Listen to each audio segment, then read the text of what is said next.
Bonjour à tous, je suis Charlotte et je vous souhaite la bienvenue dans ce nouvel épisode de votre podcast Entrepreneur d'idées du réseau Apogée.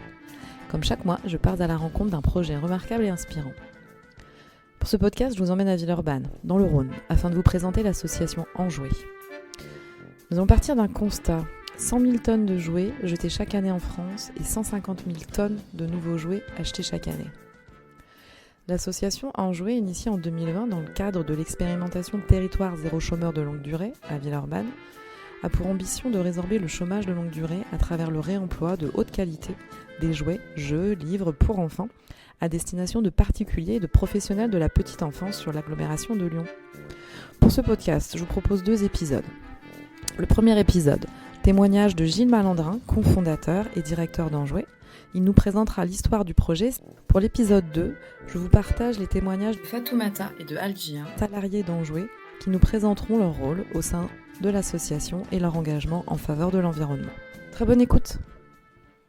Je suis salariée d'Enjoué depuis bientôt 2 ans. J'ai commencé en janvier 2023. Je m'appelle Fatoumata. Je suis salariée d'Enjoué depuis novembre 2021. D'accord. Est-ce que vous pouvez un petit peu me raconter votre histoire au sein d'Enjoué? Comment vous vous êtes retrouvée à travailler et à valoriser les jouets? Je voulais commencer à travailler. J'avais demandé un petit peu à droite à gauche. J'habite Saint-Jean, mais je ne connais pas vraiment le quartier. Donc, j'ai une découverte. Donc, j'ai posé la question à des gens qui habitent à Saint-Jean qui m'ont dit d'aller se présenter aux portes ouvertes. Et c'est là où je me suis inscrite. Donc, je ne connaissais rien d'Enjoué. Je ne connais pas du tout l'histoire. Et j'allais chaque mardi aux portes ouvertes parce que je voulais travailler. D'accord. Je voulais être active. Je l'étais pendant un moment. Et malheureusement, suite au deuil, et puis tout ça s'est passé dans ma vie. Pendant 3 ans, je n'ai pas travaillé. D'accord. Et après, j'avais un but, c'est travailler. Et ce qui était bien pour moi, c'est que je n'ai pas attendu longtemps. Et là, j'ai fait découvrir le Enjoué qui s'est présenté en premier. D'accord. Et comment ça s'est passé au début? Est-ce que c'était compliqué? Non, c'est agréable parce que ça m'a complètement changé de mon domaine d'avant.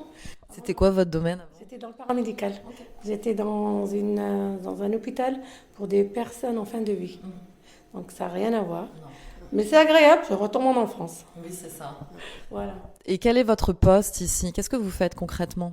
Je suis valoriste, donc je fais un peu de tout. Et puis j'ai mes références, ce sont les vracs. D'accord. Donc, c'est-à-dire?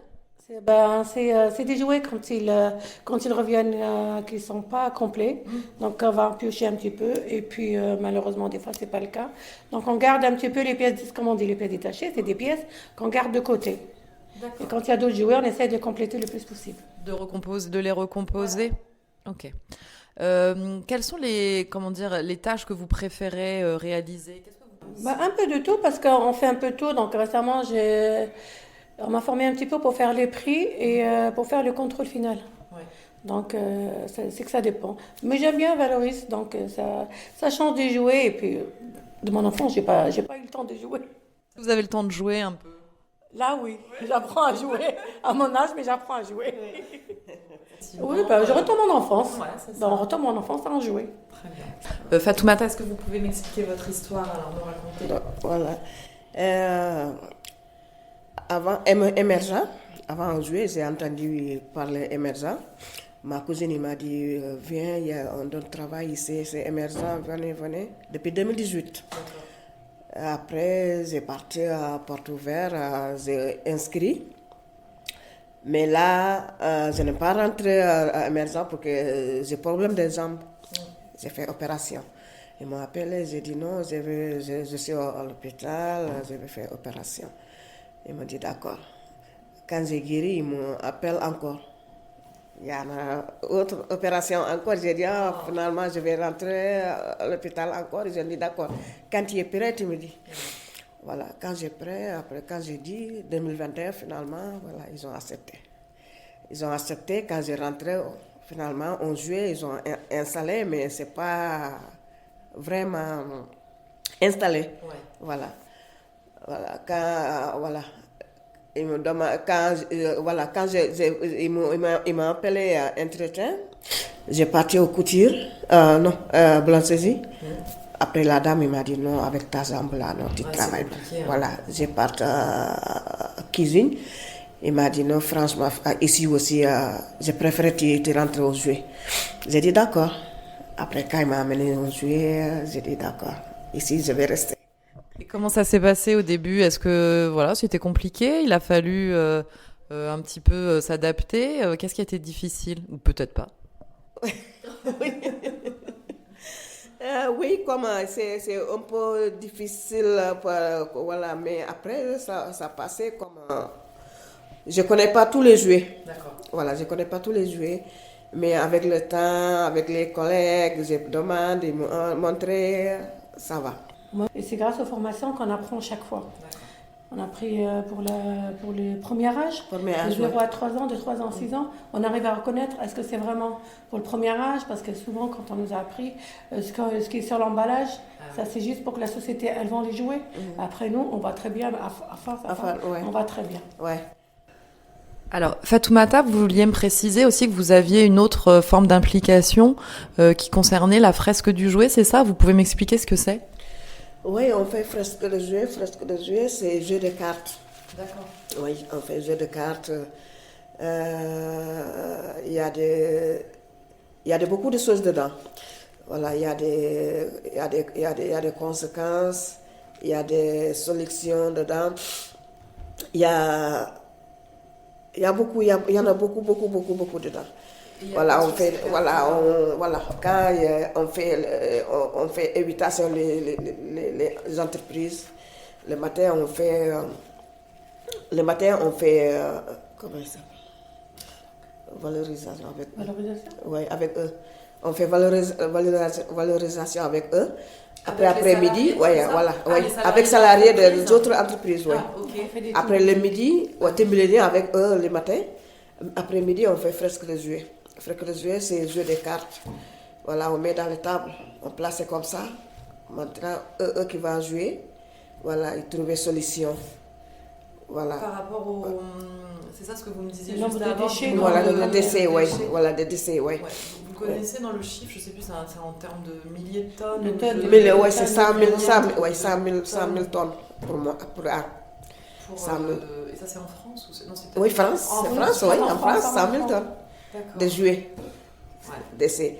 Voilà, notre directeur, il a créé un jouet pour créer un emploi.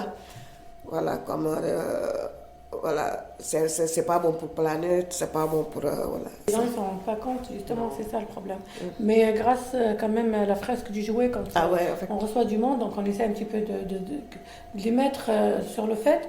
Et là, franchement, ils ont peur, quoi. Ouais, moi, quand j'ai vu ça, la première fois, c'est sur l'environnement, c'est l'impact de la personne également, et les solutions qu'on peut apporter, entre autres, les jouets de seconde main. C'est ça.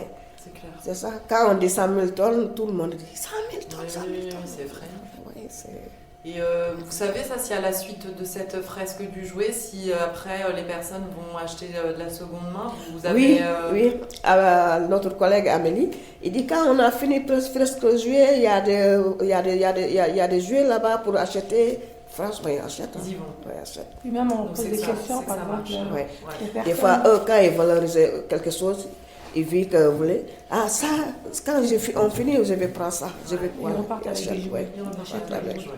Et puis même quand il y a des personnes qui sont là, on leur pose des questions. Quand on fait le prix glace et tout, par la suite, on leur pose des questions.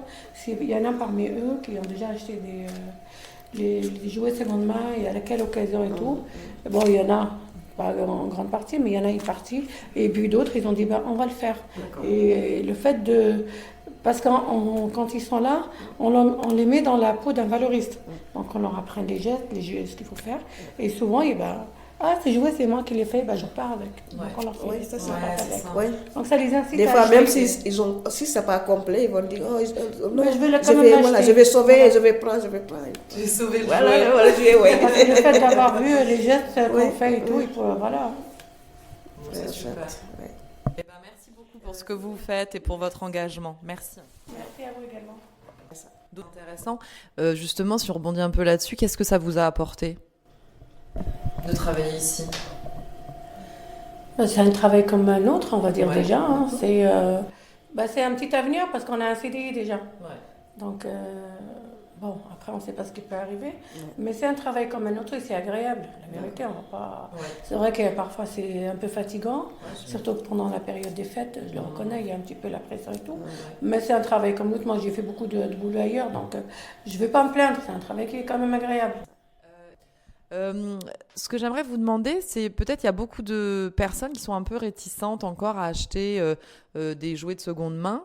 Qu'est-ce que vous pourriez leur dire pour les inciter d'acheter ces jouets que vous rénovez, que vous réparez, voilà. Qu'est-ce que vous pouvez leur dire pour qu'ils arrêtent d'aller acheter des jouets neufs dans les boutiques? On essaye un petit peu de leur parler de l'impact du climat par rapport à... Et puis, les jouets, c'est de seconde main, c'est beaucoup plus agréable et c'est moins cher déjà. Ouais. Et une grande partie des personnes qui achètent des jouets, ben, ils vont quoi, 1 mois, 2 mois maximum, les enfants, ils vont jouer avec ça. Ouais. Mais alors, et on voit très bien, des fois, quand on a des dons des particuliers, il y a certains jouets qui sont encore dans leur emballage. C'est fou, hein? Ouais. En plus, nous, quand on fait les jouets, on regarde sur Google Lens le prix et on fait 50% de sa valeur. Non, mais c'est dingue. Oui, donc il y a vraiment un intérêt, ne serait-ce qu'un intérêt financier. Oui. Et c'est ce que j'ai cru comprendre. Vous êtes, comment dire, au niveau qualitatif, vous arrivez à récupérer des jouets quasiment comme s'ils étaient neufs. Des fois, il y en a des personnes qui sont impressionnées. Parce que le nombre de... Parce que quand on les nettoie, c'est vraiment bicarbonate. Comme neuf, avec l'eau, bicarbonate, vinaigre. Oui. Voilà. Mais la vente qu'on a fait l'année dernière à la Pardieu, c'est que j'ai commencé à expliquer ces secondes mains, mais comme neuf, ils ont dit oui, on a vu que comme c'est neuf, mais j'ai dit c'est pas neuf, c'est joué seconde main. Voilà. Je pense que c'est neuf. Oui, c'est seconde main. Vous avez une phrase sur le podcast, c'est qu'on conseille à tout le monde de venir justement sur ces points de vente, parce qu'en plus d'offrir et de faire plaisir à ceux qu'on aime, on fait une bonne action pour l'environnement et voilà, et on contribue effectivement à la réduction des déchets et sur des jouets de qualité. Oui. Pour terminer, sauf si vous avez quelque chose à préciser d'autre sur votre expérience, sur ce que vous apporte notre expérience, c'est pas comme bientôt ils ont commencé, mais on va recevoir de 12 nouveaux salariés. Ah oui. Donc on va un petit peu leur montrer notre expérience et un petit peu les mettre dans les bains pour les aider comme ils ont fait pour moi, quoi. Ouais, on va un petit peu leur montrer et tout. C'est vrai que quand on fait la formation, là ils en ont pour 1 mois, mais quand on est à l'intérieur de l'atelier, ça n'a rien à voir. Il faut vraiment le voir, quoi. Donc là on va amener tout notre soutien pour les mettre à l'aise et pour leur montrer notre savoir. Super. Bon, donc ça va bien se passer, ça va être intéressant. Dernière question que je pose souvent aux personnes que j'interviewe, c'est qu'est-ce qui vous fait lever le matin ? Qu'est-ce qui vous motive le matin quand vous vous levez ? Qu'est-ce qui me motive ? Moi, le matin quand j'ai arrivé, des fois j'ai fatigué, je viens courir, j'ai fatigué. Mais voilà. Là, quand j'ai vu Sandrine, il vient expliquer, planer comme ça, je fais ça, voilà. Ça va mieux, oui. Et Sandrine, c'est qui ? C'est notre manager. Ah d'accord, manager. Ok, qui explique et qui vous accompagne bien sur votre poste. Voilà, notre poste. Donc c'est ça qui vous motive et qui vous fait voilà, c'est ça. Ok. On est motivé, on se lève le matin parce que si on est à la maison, on va faire tourner en rond, il y a le ménage à faire qui n'en finit jamais. Mais au moins, on a un but, allez, on va y aller, même bon, il y a des hauts et des bas. Mais un but, on va travailler, ça va être une journée agréable et après, à voir. Et c'est agréable de voir l'équipe, quoi. Okay. C'est que des femmes ou il y a des hommes au sein de l'équipe ? Mais là, je crois qu'il va y avoir 2 ou 3 hommes qui vont venir normalement. Peut-être que vous êtes bien aussi entre femmes, c'est peut-être aussi plus sympa. Oui, vaut mieux pas forcément qu'ils entendent tout ce qui se raconte. Tu peux sortir quand il y a des... C'est ça. Il faut bien passer la journée quand même dans la bonne humeur. Bien sûr. Ouais. Faut que ce soit drôle. Oui, normal. On va s'amuser, sinon c'est pas intéressant. Super. Merci beaucoup à vous deux. Je vous souhaite une bonne journée et puis merci pour ce que vous faites et pour tous ces jouets à qui vous redonnez une seconde vie pour tous les enfants qui seront super contents de les recevoir. Merci. Merci également. Gilles Malandrin, cofondateur d'Enjouer, reprend la parole. Ce qu'on aime bien, ce qu'on souhaite sur ce podcast, c'est pouvoir faire partager un petit peu les clés de succès des projets, des astuces, des savoir-faire pour pouvoir aider des porteurs de projets qui pourraient nous écouter et monter leur propre projet. Oui, avec le recul, en fait, ce qui a été hyper aidant enfin moi, je considère qu'une réussite, un projet entrepreneurial, il se fait jamais seul. Et en fait, d'avoir monté le projet à 3, c'était déjà hyper stimulant, parce que des fois, quand vous avez au tout démarrage des coups de mou et que vous avancez pas, il y en a toujours un pour rattraper l'autre. Donc là, franchement, et puis la confiance entre les 3 cofondateurs, hyper déterminante. Les 2 cofondatrices étant devenues ensuite coprésidentes de l'association, et moi le directeur. Ensuite, je trouve qu'à Lyon et partout dans les grandes agglomérations, il y a souvent un écosystème hyper favorable à l'entrepreneuriat. Et à Lyon notamment, moi, la première rencontre qui nous a beaucoup aidé, c'est par exemple une association d'aide au projet, plutôt d'économie solidaire, qui s'appelle Anciela, et qui nous ont acceptés tels qu'on était. Ils acceptent tous les projets, quel que soit le degré de maturité. Il faut que ça soit dans l'économie solidaire. Donc tous les mois, on avait un rendez-vous qu'un binôme. Et là aussi, franchement, je pense que c'est très important de savoir se faire accompagner, de ne pas résoudre tout seul. On a tellement de choses à découvrir. Moi, dans l'entrepreneuriat, avant ça, je ne savais pas ce que c'était qu'un budget prévisionnel, un plan de financement, un investissement, la trésorerie. Enfin, pour moi, tout ça, c'était pareil, c'était les sous.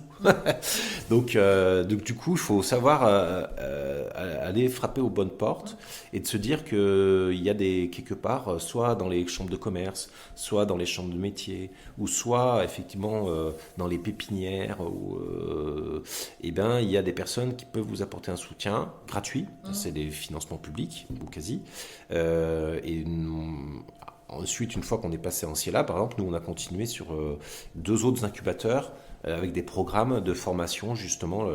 À Lyon il y a le 107 et il y a Rhône-Alpia.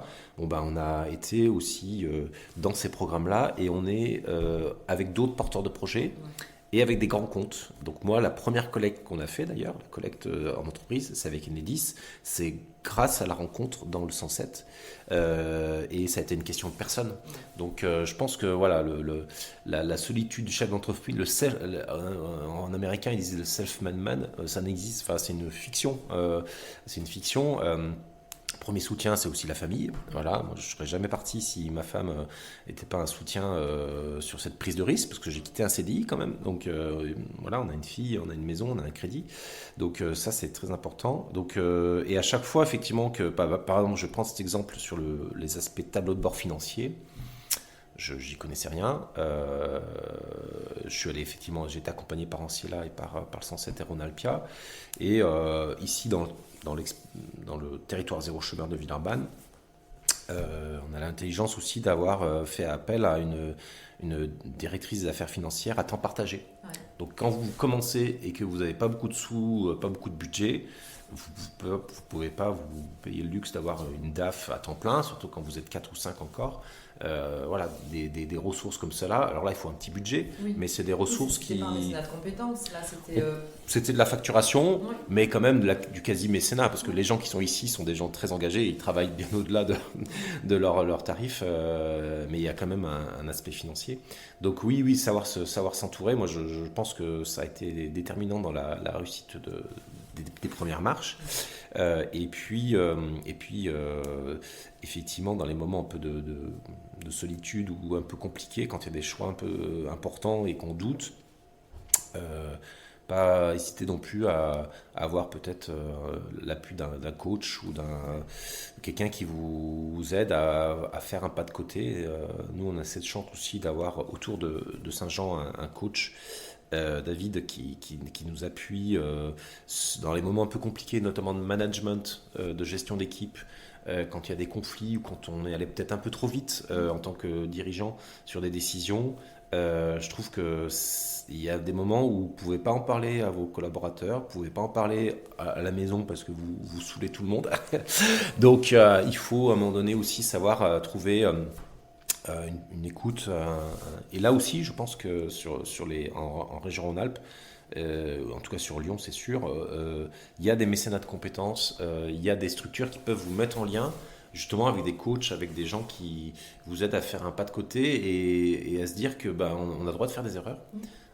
Faut les reconnaître et puis par contre on a le droit de croire à son projet et de continuer même si des moments c'est un peu la montagne russe, il y a des descentes et des montées, voilà. Et peut-être un dernier élément sur l'économie circulaire, le nerf de la guerre, ce qui a failli nous casser les dents, c'est le foncier, les mètres carrés. C'est-à-dire que du coup, nous, ça fait 4 ans qu'on est à la recherche d'un local plus grand pour pouvoir recevoir plus de dons et de collectes et puis pouvoir embaucher plus. Et là aussi, on a enfin des mètres carrés qui arrivent. Et là aussi, c'est aussi un dialogue. Alors là, avec les collectivités, la métropole et Villeurbanne. Donc nous, dans le secteur de l'économie circulaire et de l'économie solidaire, ce dialogue avec les collectivités, je pense que ça fait aussi partie des clés de réussite d'un projet, parce qu'un projet ne peut pas arriver comme une soucoupe volante. Il faut que ça réponde à un besoin du territoire. Nous, si on avait lancé Enjoué alors qu'il existait déjà une structure comme la nôtre, on se serait planté. Enfin, on aurait créé une concurrence dans un territoire où il y avait déjà quelqu'un. Mais là, quand on a voulu créer Enjoué, on allait voir les collectivités, enfin la métropole, Villeurbanne, les acteurs de l'insertion aussi, et voilà, on nous a dit, oui, des jouets, il y en a beaucoup dans la ressourcerie, mais nulle part, il y a un travail aussi pointu que ce que vous voulez faire. Donc ce dialogue avec le territoire, en économie sociale et solidaire en tout cas, ce que je connais le plus, c'est hyper important de savoir si on répond à un besoin ou si on répond à rien du tout. Ouais, d'accord, super. Je pense qu'on a un peu répondu à la question, mais les besoins actuels maintenant que le projet est bien lancé, quels sont vos besoins ? Si j'étais devant le Père Noël, je lui demanderais... non mais nos besoins, c'est qu'on a un gros challenge l'année prochaine, c'est-à-dire qu'on double les effectifs, on double la surface. Donc il faut doubler le gisement, c'est-à-dire qu'il faut qu'on ait beaucoup plus de jouets, 2 fois plus, et 2 fois plus de chiffre d'affaires, puisque en fait tout est lié. Donc les besoins, ils sont énormément sur deux sujets. La question du gisement, effectivement, c'est comment on va au plus près des gens pour collecter des jouets, parce qu'il existe une filière de réemploi du jouet, hein. Il y a ce qu'on appelle une responsabilité élargie du producteur, un peu comme les piles et les ampoules. Dans les supermarchés, vous pouvez déposer des piles, des ampoules. Maintenant, vous pouvez déposer des jouets dans les grandes enseignes des magasins. Et nous, on est financé un petit peu pour travailler sur ces jouets-là, mais manifestement, c'est pas encore très connu du grand public. Donc ça, c'est un premier sujet. Et le deuxième sujet, sur la vente, en fait, on a des boutiques partagées, donc à Gratte-Ciel, dans le cœur de Villeurbanne, et au centre commercial de la Pardieu. Donc on a le centre commercial qui nous accueille et qui nous met à disposition à titre gracieux une boutique. Donc on est ravis, c'est super.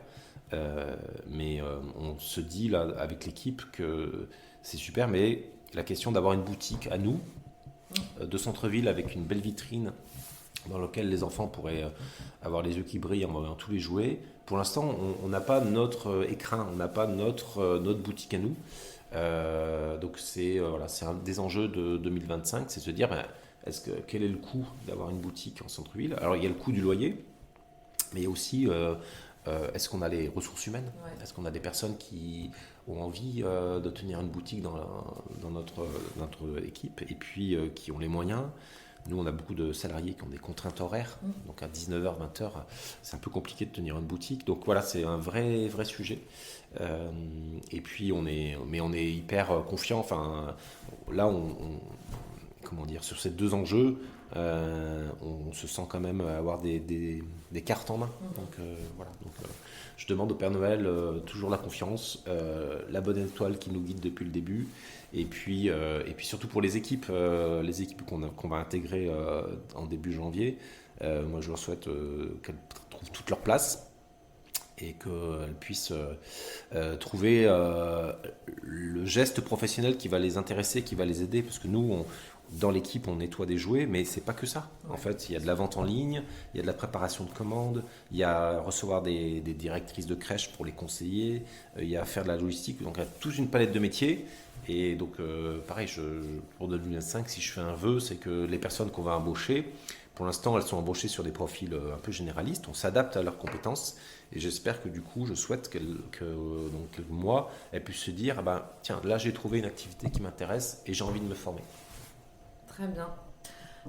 C'est une belle liste au Père Noël. Je pense que ça va marcher. En tout cas, vous avez toutes les ressources pour pouvoir faire évoluer ce beau projet.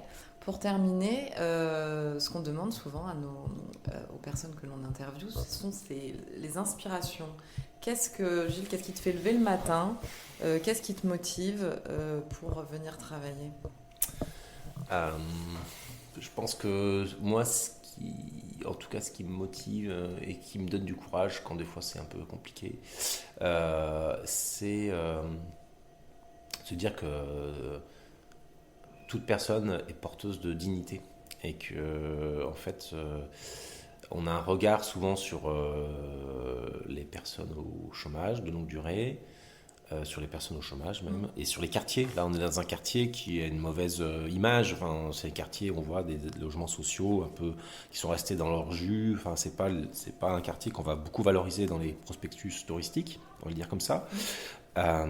Et moi la journée quand je vois des personnes dans l'équipe qui vont expliquer les enjeux environnementaux du jouet, qui vont animer des sessions. On a fait une fresque du jouet, un peu comme la fresque du climat, mais on l'a adaptée au jouet. Et en fait, c'est les salariés maintenant qui l'animent, mais sans l'encadrement. Et ça me donne la pêche de voir que en fait, des personnes qui, il y a 1 mois ou 2 mois, étaient un petit peu au fond de la salle, n'osaient pas regarder les gens en face. En fait, c'est des personnes du coup qu'on a remis en route et qui du coup ensuite animent des sessions avec des cadres sup, avec des gens qui sont habitués à faire des PowerPoint et des choses comme ça. Et c'est elles qui sont, cette fois, c'est elles qui apportent un savoir, quoi. Ouais. Et ça, c'est super chouette. Ça va au-delà de fabriquer ou de rénover des jouets. C'est de se dire, voilà, chacun a sa place. Chacun peut prendre une place. Donc du coup, moi, ça, c'est ce qui me motive. En tout cas, c'est ce qui me redonne la pêche quand il y a un petit peu un coup de mou. C'est vrai que avant l'expérimentation Territoire Zéro Chômeur, ATD Quart-Monde, par exemple, je connaissais, mais un peu de loin. Et quand on regarde les fondamentaux d'ATD Quart-Monde, c'est cette idée-là, c'est de se dire que quel que soit le niveau social, quelle que soit la place qu'on a, il ne faut pas prendre les gens pour des enfants, et il ne faut pas prendre les gens pour des fainéants, et que le chômage, demain, ça peut arriver à n'importe qui, et si demain ça nous arrive, moi ça m'est arrivé, ça arrive à tout le monde, on n'a pas envie d'être tout d'un coup considéré comme un bénéficiaire, à qui il faut demander des comptes, à qui il faut demander un projet. Donc voilà, il ne faut pas que je me lance là-dessus parce que je peux être encore plus... Mais voilà, je pense que c'est peut-être ça qui me motive et que j'ai découvert avec l'expérimentation d'ailleurs, parce qu'avant, ce qui m'a fait rentrer dans l'expérimentation, c'est vraiment la dimension environnementale du jouet. Et plus je travaille avec l'équipe, et plus ce qui me motive, c'est plutôt justement la transformation des parcours, des projets, des personnes. Il y a encore beaucoup à faire, mais c'est ça qui est le plus motivant. Super, bravo. Merci Gilles. Est-ce que tu as quelque chose à préciser ou tu penses qu'on a fait un peu le tour ? Notre site internet www.enjouer.org avec l'accès à toute notre offre sur le label Emmaüs, et puis pour les entreprises qui nous écoutent ou les associations, on est à la disposition de tout le monde pour réussir à transformer un jouet qui soit plus solidaire et plus environnemental. Donc je finis par une petite page d'incitation commerciale.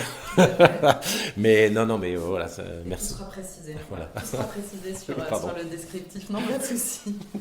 Mais non, c'est ça le but aussi, c'est de pouvoir retranscrire aussi l'engagement et la motivation.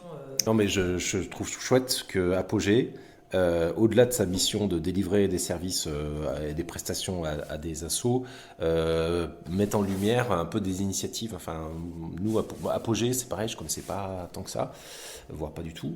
Et on a fait cette rencontre et je trouve plutôt chouette que ça ait du sens aussi pour les porteurs de projets. Parce que nous, les porteurs de projets, on est souvent un petit peu dans nos bulles, dans nos territoires, dans nos locaux.